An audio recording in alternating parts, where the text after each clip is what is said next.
Columnas políticas. Continuamos con la audiosíntesis informativa de Adrián Ojeda Román, correspondiente al lunes 16 de octubre de 2023. Demos lectura a algunas columnas políticas que se publican en el portal de CCO Noticias y algunos diarios de circulación nacional. Solo digo lo que veo, por Fernando Moctezuma Ojeda, que se publica en el portal de CCO Noticias. La lógica contra el capricho. Ahora que ya conocemos de manera oficial los nombres de quienes buscarán contender por las candidaturas para las distintas gubernaturas que estarán en juego para las elecciones de 2024, saltan a la vista nombres que, aunque ya hemos comentado, no dejan de dar de qué hablar. En la Ciudad de México, por ejemplo, el primer lugar en las encuestas lo ostenta Omar García Harfuch, a pesar de todas las sombras que carga sobre sus hombros, como lo que ya hemos mencionado, sus implicaciones en el caso Ayotzinapa y la desaparición de los 43 normalistas, sus nexos con Genaro García Luna o Luis Cárdenas Palomino, sin mencionar los alarmantes índices de delincuencia que dejó a su paso por la Secretaría de Seguridad Ciudadana y una de las policías más corruptas a nivel nacional. Está también el caso de la zacatecana Rocío Nale García, que contra todo pronóstico aparece en las listas dadas a conocer por el Comité Nacional de Morena el pasado viernes para la gubernatura de Veracruz, a pesar de haber dejado la llamada refinería Olmeca de Dos Bocas, Tabasco, sin terminar.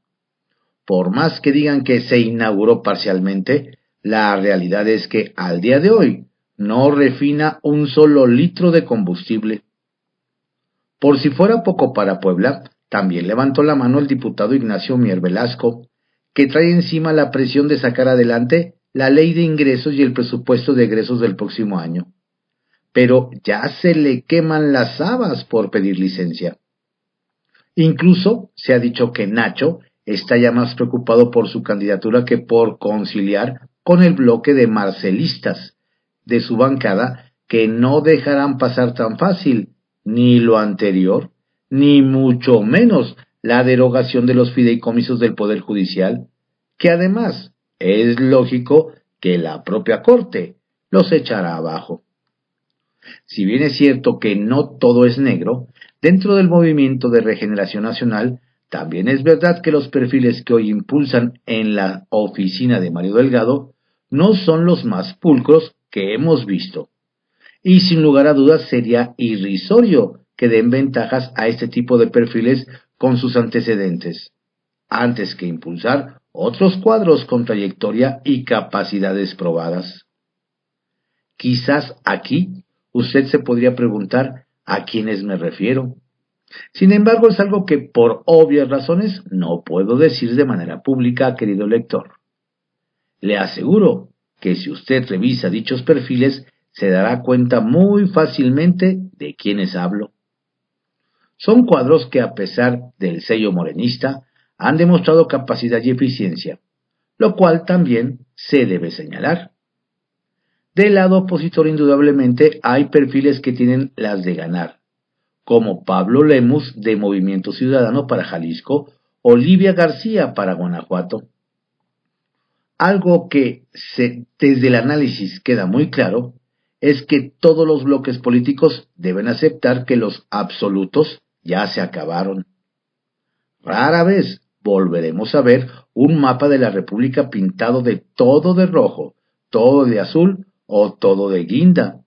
Así como, más lejano aún, rara vez volveremos a ver una mayoría legislativa, federal o estatal, que sea del mismo color que el partido en el poder. Las dirigencias políticas tienen que empezar a ver desde ya que aquellos años donde las órdenes salían del despacho de Los Pinos, de Palacio Nacional o de Bucareli, ya quedaron atrás. Poco a poco la ciudadanía se da cada vez más cuenta de cómo funciona nuestro sistema democrático y lo abraza y defiende. Son cada vez más las personas que saben que si votan por B para la presidencia, tendrán que votar por F para la gubernatura, C para las diputaciones y Z para el Senado, de manera tal que se obligue a todas las fuerzas políticas verdaderamente a hacer política y no solo obedecer un único mandato. La población ya se dio cuenta de lo peligroso que es dejar todo el poder en una sola mano. Quizá sea eso el máximo logro que le podemos reconocer a esta autodenominada revolución de las conciencias que el pueblo, así con P mayúscula, descubrió por sí mismo cómo hacer que el sistema funcione de la mejor manera posible. Dijo Christian Tutt Whitman que votar es la única manera de hacer un cambio en una democracia. Yo solo digo lo que veo. Juego de cartas. Encuentro con. Esta semana comenzarán los foros del Parlamento Abierto, días de jornada y descanso laboral, con el objetivo de determinar si se reducen las horas obligatorias de trabajo o si bien se amplía un día más de descanso obligatorio. Al respecto, esta semana conversamos con el diputado Eduardo Torreblanca del Grupo Parlamentario del PAN para intentar aclarar las dudas en torno a este tema. Este encuentro con ya está disponible en nuestro canal de YouTube, Fer Moctezuma Ojeda. Encuestas. El senador poblano Alejandro Armenta destaca como el claro favorito en encuestas de diversas firmas nacionales, incluyendo ECNOL, Rubrum, Poligrama, Metrics MX y CA Research, obteniendo al menos un 20% de ventaja sobre sus rivales más cercanos, Claudia Rivera e Ignacio Mier. Datos iniciales de la Coordinación Estatal de los Comités de Defensa de la 4T confirman la posición predominante de Armenta. En la encuesta de ECNOL, el Universal, Armenta lidera con 30%, mientras que Poligrama, El Heraldo y Metrics MX SDP también le dan ventaja significativa. El respaldo del presidente nacional de Morena, Mario Delgado, subraya la competitividad de Armenta, considerado clave para asegurar el triunfo en las elecciones de 2024. Con este impulso, Armenta emerge como el líder indiscutible en las preferencias electorales de Puebla, llamando a la unidad dentro de Morena y expresando su agradecimiento por la oportunidad de coordinar el partido en su estado natal. Encuestas confirman su posición como candidato de unidad para las elecciones estatales. Aquí en el Congreso, por José Antonio Chávez, que se publica en el portal de CCO Noticias. AMLO y Claudia a palomear las 9 candidaturas. En los próximos 15 días, el líder nacional de Morena, Mario Delgado, revelará los resultados de quiénes serán los responsables de las candidaturas para los 9 estados que se disputarán en 2024. El proceso cerró su etapa de clasificación de los aspirantes por cada entidad, y ahora de esa selección ingresarán a las encuestas que acordaron para designar los ganadores. Si no fallan los pronósticos, le puedo adelantar que las encuestas prácticamente ya tienen a los favorecidos, aunque no han comenzado.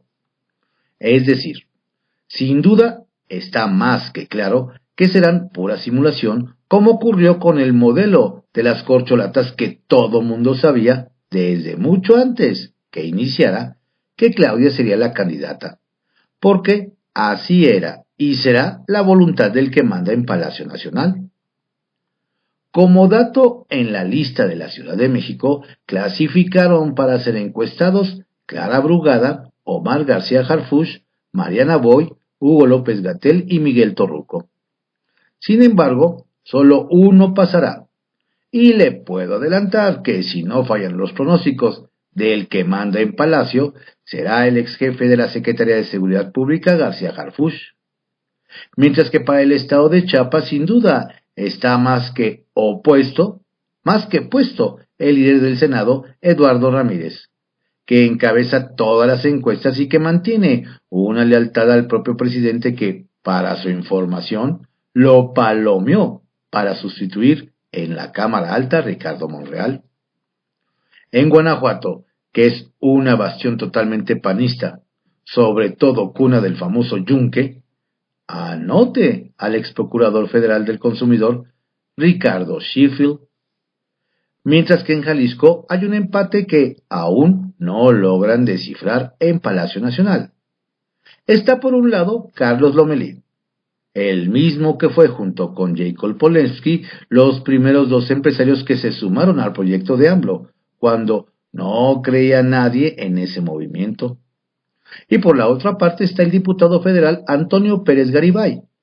Para su mejor información, es el papá del Checo Pérez. En consecuencia, la designación está muy apretada. Para Puebla, no pierda de vista al expresidente del Senado Alejandro Armenta, que encabeza todas, absolutamente todas las encuestas sobre sus compañeros, incluyendo su primo, el actual líder de la Cámara de Diputados, Ignacio Mier. En Tabasco, sin duda, va Javier May, aunque si existiera un cambio de género por diversas circunstancias que se mueva el ajedrez nacional, entonces anote a la expresidenta del Senado, Mónica Fernández. Para Veracruz, que gobierna Morena, con Cuitlagua García con focos rojos, no hay la mínima duda que se perfila la exsecretaria de Energía Rocío Nale, a pesar de los prolongados atrasos que enfrenta y el elevado presupuesto de la refinería de Dos Bocas. En Yucatán está como puntero Huacho Díaz, aunque los verdes podrían meter presión al presidente para que les puedan ceder la candidatura para el expriista y ahora ecologista Jorge Carlos Ramírez Marín. En Morelos, hasta el momento, no hay para dónde hacerse. No hay todavía una película muy clara. Se ven nubarrones y manchas. Presidenta de Diputados pugna por derecho de la mujer. La presidenta de la Cámara de Diputados, Marcela Guerra, concluyó su participación en la India con su propuesta de la paridad debe formar parte de los principios del Estado. Marcela Guerra fue invitado junto con su par, la presidenta del Senado, Ana Lilia Rivera, como representantes del Poder Legislativo mexicano en la ciudad capital de Nueva Delhi, de la India. Para la legisladora, la inclusión de las mujeres en la toma de decisiones no es una concesión, sino un derecho, por lo que debería la paridad ser entendida como una garantía constitucional y luchar porque forme parte de los principios rectores del Estado. Basta recordar que en 2015 la Cámara de Diputados instrumentó la equidad de género en una reforma político-electoral, que gracias a ello se instruyó al INE determinará, por ley, la conformación de 250 diputadas y 250 diputados. Posterior, el Senado y ahora la selección de candidaturas mitad y mitad, mujeres y hombres para los estados en juego. Hoy las mujeres gobiernan gracias a esa reforma político-electoral de 2015, Aguascalientes, Campeche, Baja California, Chihuahua, Quintana Roo, Tlaxcala, Guerrero, Colima, y hace poco el Estado de México. Para el 2024 se espera que lleguen más mujeres a gobernar. Otra parte de los 9 estados en juego, pues la mitad deberá ser candidatas mujeres. El terreno de equidad de género ha sido importante por ello. La diputada presidenta tiene mucha razón cuando habla de la urgencia para establecer un derecho y no una concesión. La mujer está avanzando a pasos agigantados, al grado que para la próxima administración será sin duda una mujer la presidenta. Hoy está en esa lucha la disputa de las dos fuerzas, por Morena y aliados Claudia Sheinbaum y por el Frente Amplio por México del PRI, PAN y PRD, Xóchitl Gálvez. Lo demás, con otros aspirantes sin duda, es puro cuento. Poder y Dinero, por Víctor Sánchez Baños, que se publica en el portal de CCO Noticias. Aburto, otro distractor. Desde la tribuna de Palacio Nacional, Andrés Manuel López Obrador anunció que es un hecho que Mario Aburto, que fue señalado como el asesino de Luis Donaldo Colosio, pueda ser liberado luego de purgar su condena que se cumple el 23 de marzo del año próximo. El crimen ocurrió en la colonia Lomas Taurinas de Tijuana, Baja California, en 1994, en una tarde donde se habían reunido priistas para apoyar su candidatura presidencial. Hace unos días López Obrador hizo una reseña en la plática que tuvo 2 noches anteriores del asesinato del entonces candidato presidencial del oficialismo en la casa de una amiga de ambos, Clara Husitman, una activista, hija de ucranianos que huyeron de la Unión Soviética del régimen estalinista. Actualmente es presidenta del Centro Tepoztlán Víctor L. Urquidi. En la reunión, que no fue la única sino fueron 2, Colosio y López platicaron de un México diferente, y según López, del agotamiento del neoliberalismo que promulgaba el entonces presidente Carlos Salinas de Gortari, mismo que ahora es la justificación política del actual régimen para exhibir los errores del pasado. Lo que haya dicho en esa reunión quizás sea lo de menos importante y trascendente. A casi 30 años del crimen, las dudas del asesinato se respiran en el ambiente. Se ha llegado a pensar que ni el mismo Salinas conoció la verdad sobre ese magnicidio. Sin embargo, varios fiscales especiales recabaron información durante mucho tiempo. Ninguno dejó de comprobar la teoría del asesino solitario, aunque afirmaron que esa era el hecho. A lo largo de los primeros 6 años, en el sexenio de Ernesto Zedillo, murieron más de 50 testigos del caso. De los más cercanos investigadores y los dedicados a los servicios periciales. El centro de atención lo tuvo Mario Aburto, un joven con habilidades artísticas y de literatura ficción.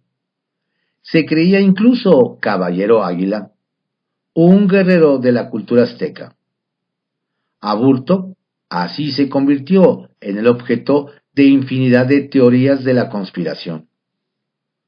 Luego del anuncio de López Obrador de la liberación de Aburto, que curiosamente la Fiscalía General de la República, ante su inminente libertad, se dio a la tarea de impugnar la decisión de un juez que le otorgó el amparo. Estamos a menos de 6 meses del aniversario del magnicidio, por lo que fue condenado a una condena de 30 años de cárcel por el delito de homicidio calificado. Ante la gran carga política, judicial y política, ¿el presidente se atrevería a divulgar toda la verdad de este hecho que convulsionó a todo el país y en especial a la clase política dominada por el PRI? ¿Sacará a la luz los lazos rotos entre Carlos Salinas y Ernesto Zedillo que llevaron al ocultamiento de mucha información relacionada con ese crimen? Sin embargo, el divulgar la verdad de la 4T sobre el asesinato de Colosio, sin más información y elementos de juicio social, será otro distractor cotidiano del actual gobierno. Está acostumbrado a bolas de humo para tenerlos entretenidos. Distraernos de temas que nos afectan a todos, desde la violencia generalizada, la inflación, el empobrecimiento de las clases pobres, así como la vorágine de las campañas políticas. En unos días veremos que decenas de cientos de aspirantes a gobernaturas, diputaciones y senadurías o alcaldías nos inundarán con sus mensajes y sacarán toda la podrición de quienes van por la reelección, por ejemplo. Poderosos caballeros, Hamas e Israel. Los enemigos de Israel están en todo el mundo. Los grupos terroristas como Hamas en Palestina, así como Hezbollah y muchos más que están infiltrados en Estados Unidos y Europa, ponen en riesgo la seguridad de intereses israelitas en todo el mundo. Además, tienen aliados como Irán, Venezuela y grupos anónimos en Jordania, Líbano y otras naciones del Medio Oriente. Tanto Hamas como Israel ponen al planeta a un paso del abismo. estamos contra el terrorismo de Hamas y de la respuesta de Israel contra la población civil. Hamas es una teocracia peligrosa, como aquella que, independientemente de su religión, en el nombre de su Dios, justifican el asesinato y la muerte. El único camino que tenemos los seres humanos es la paz. El planeta se divide, y hay quienes gozan en redes sociales y de mensajería, estimulan el divisionismo, con la difusión de propaganda de ambos lados. Para contar, por Arturo Saratevite, que se publica en el portal de CCO Noticias. Aburto y el trompo de la especulación. La decisión de la Fiscalía General de la República de interponer recursos de revisión en la Suprema Corte de Justicia de la Nación le mete suspenso y más especulación al caso de Mario Aburto, quien ya se frotaba las manos ante la posibilidad de recuperar su libertad en marzo próximo cuando se cumplen 30 años de estar tras las rejas. Bajo la sombra de la especulación se puede decir lo que se quiera, que Aburto se quedará en la cárcel hasta que cumpla 45 años o que saldrá en marzo porque el primer tribunal colegiado en materia penal concluyó que el asesino confeso tenía que haber sido juzgado por las leyes de Baja California donde se cometió el crimen y no por el Código Penal Federal. Nadie puede dar por hecho nada sobre el futuro de Aburto. Digan lo que digan los especuladores. Que va a salir con el propósito de ser factor en el proceso electoral de 2024, a lanzar acusaciones en contra de personajes de la política del pasado. Que se irá a vivir con su familia sin abrir la boca sobre el caso Colosio. Que lo va a perseguir el resto de su vida.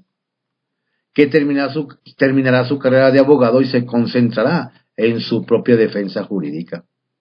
Que se dedicará a viajar por Europa.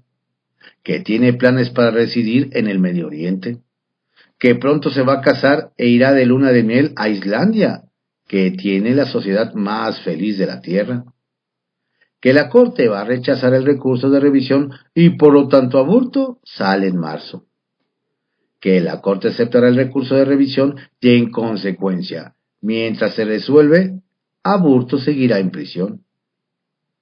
Lo que sea, se puede decir. Jesús González Schmark, su abogado con larga carrera política en diferentes partidos, empezó en el PAN, está convencido de que puede conseguir que declaren inocente a Mario Aburto con el argumento de que fue torturado y por la falta de pruebas fehacientes. Según el defensor, no existe imagen donde se vea a Mario disparando contra Colosio.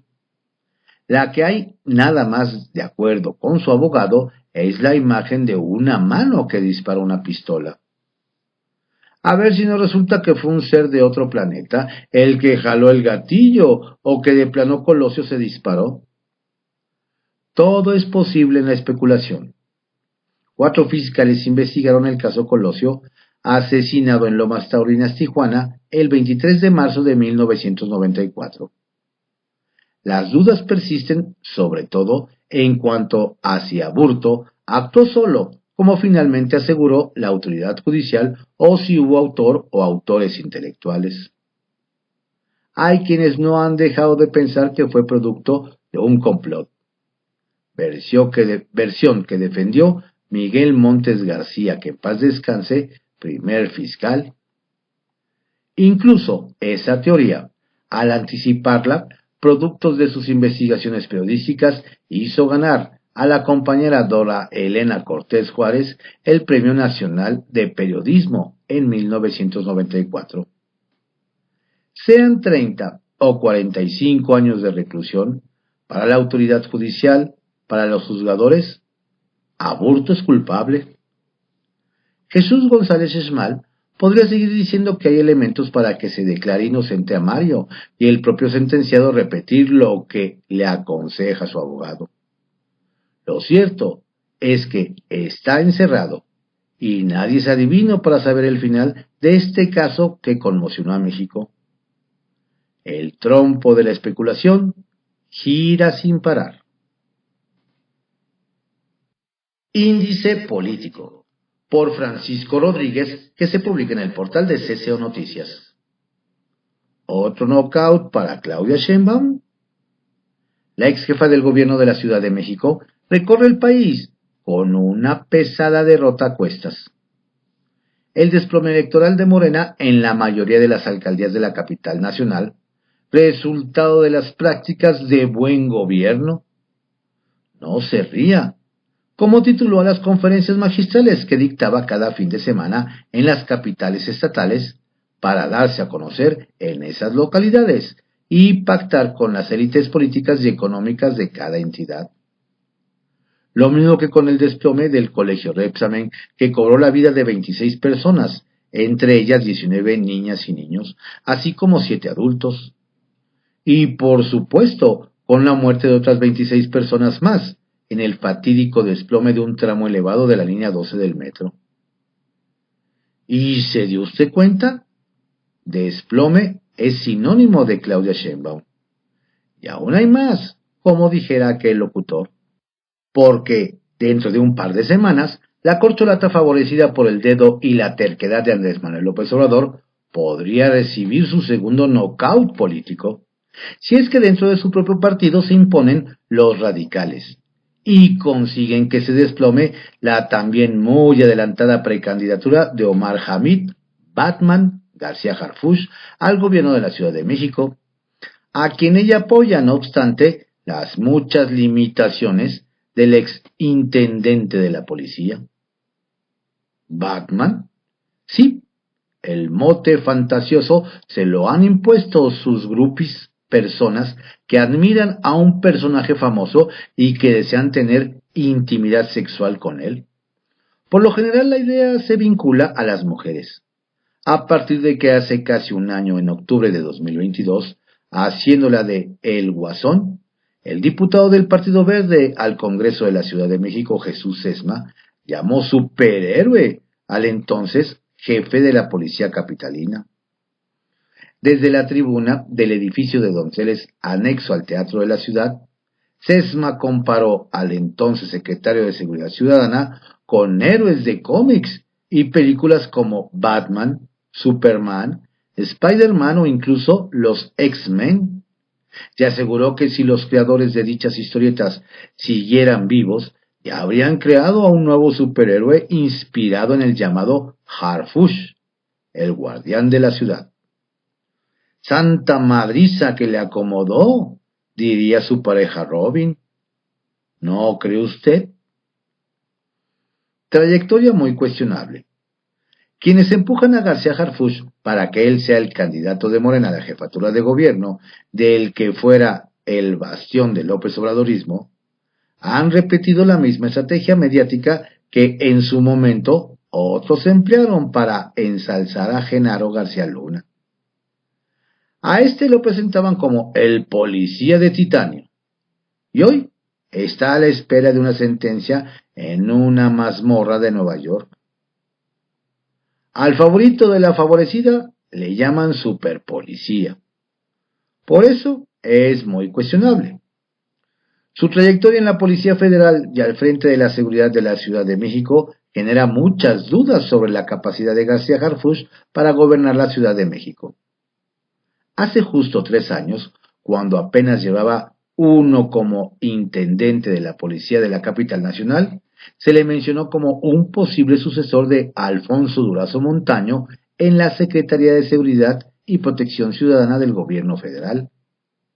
Anabel Hernández dio cuenta de una amplia y sustentada investigación periodística publicada en Aristegui Noticias el 15 de octubre de 2020 sobre el paso de García Harfuch por la Policía Federal. Hernández tuvo acceso al Reporte Integral de Evaluación, derivado del examen de control de confianza practicado entre 2011 y 2012, a la hora aspirante a gobernar la Ciudad de México, cuyas conclusiones fueron que García Harfuch no cumple el perfil, ni con el requisito de aprobar los procesos de control de confianza para permanecer en la institución, así como por antecedentes de realizar cateos sin orden judicial y detenciones arbitrarias. La percepción ciudadana sobre la inseguridad en la Ciudad de México no ha disminuido. Y por si fuera poco, datos recientes del INEGI apuntan que 37.4% de los hogares en la Ciudad de México tuvo al menos una víctima de delito en 2022. Una disminución de solo poco más de 2 puntos porcentuales respecto de 2020. Primer año completo de la gestión de García Harfuch y 10 puntos por encima de la media nacional. Tendencia similar se observa en la tasa de víctimas de delito por cada 100.000 habitantes en lo que va de 2023. El robo a casa habitación con violencia y a transportistas se duplicaron y el robo a negocios, el fraude, la extorsión y el despojo aumentaron. ¿Golpes espectaculares? Sí, varios. ¿Detenciones? De vez en vez. Y en todos los casos, los aprendidos llevaban consigo, casualmente, bolsitas con droga para poderlos mantener en custodia, aunque fuesen inocentes de lo que se les imputaba.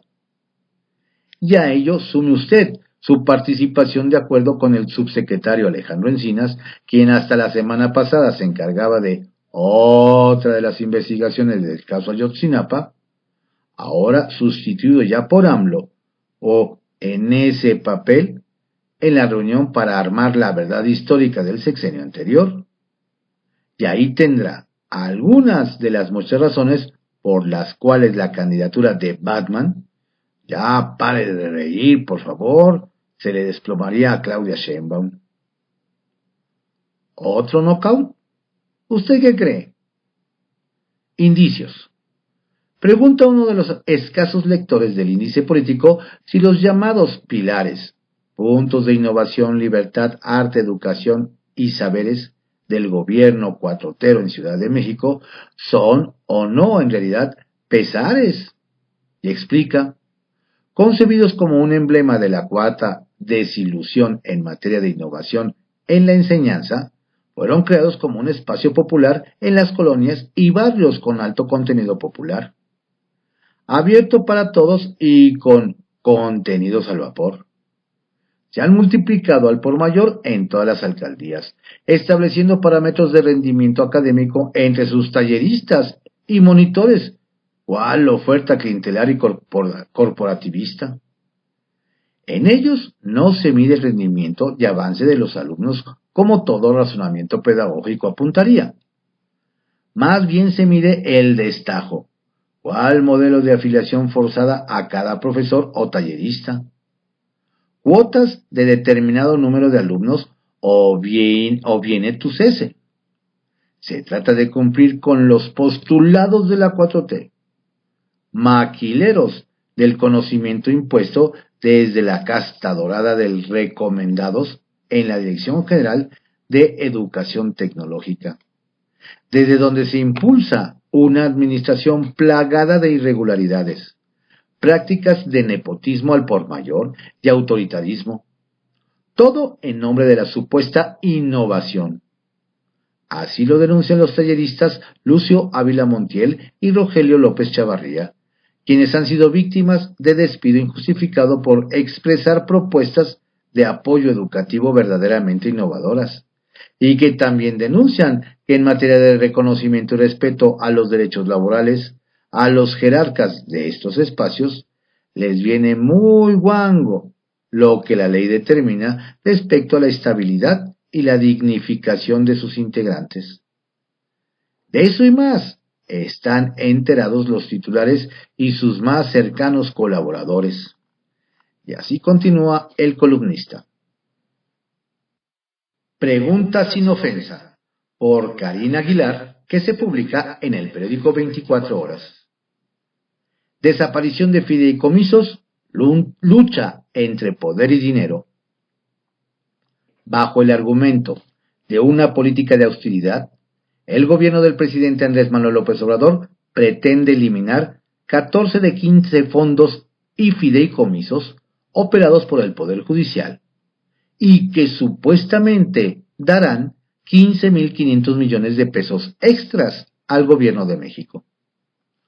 El primer mandatario ha dicho que estos fideicomisos, cuyos titulares son la Suprema Corte de Justicia de la Nación, el Consejo de la Judicatura y el Tribunal Electoral del Poder Judicial de la Federación, los tienen para solventar privilegios de jueces y magistrados.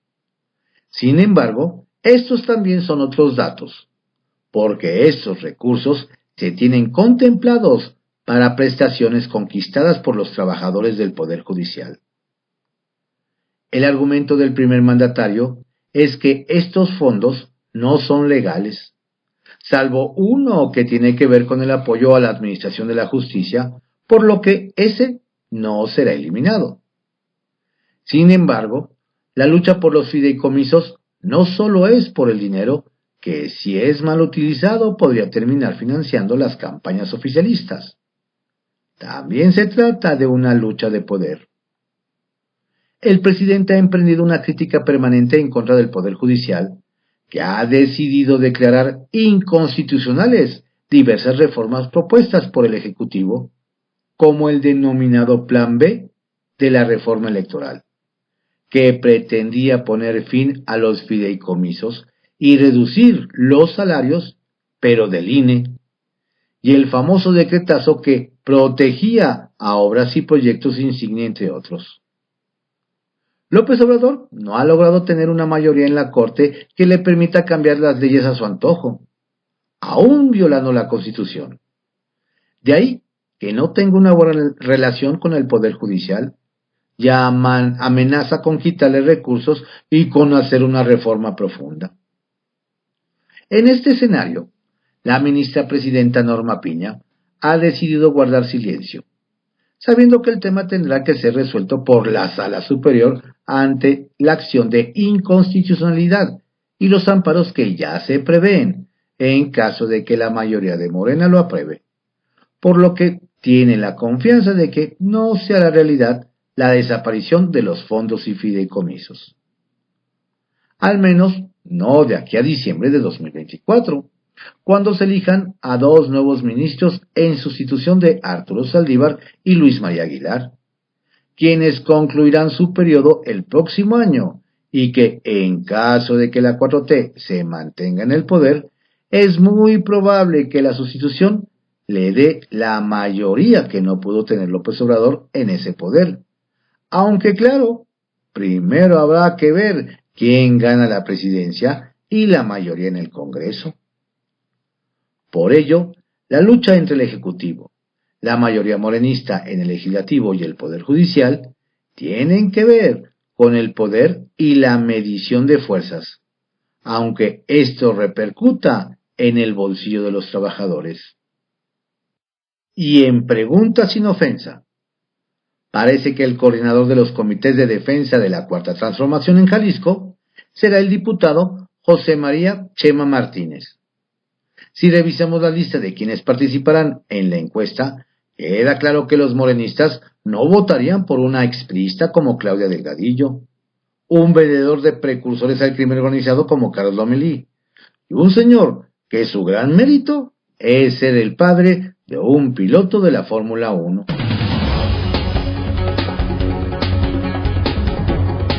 Estas fueron algunas columnas políticas que se publican en el portal de CCO Noticias y también en algunos diarios de circulación nacional, en la audiosíntesis informativa de Adrián Ojeda Román, correspondiente al lunes 16 de octubre de 2023.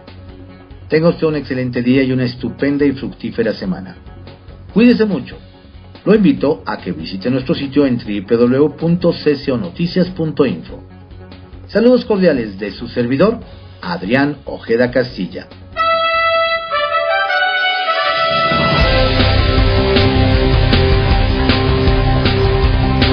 La audiosíntesis informativa fue creada por Adrián Ojeda Román en 1971 y actualmente es producida por Corporación Comunicativa Ojeda.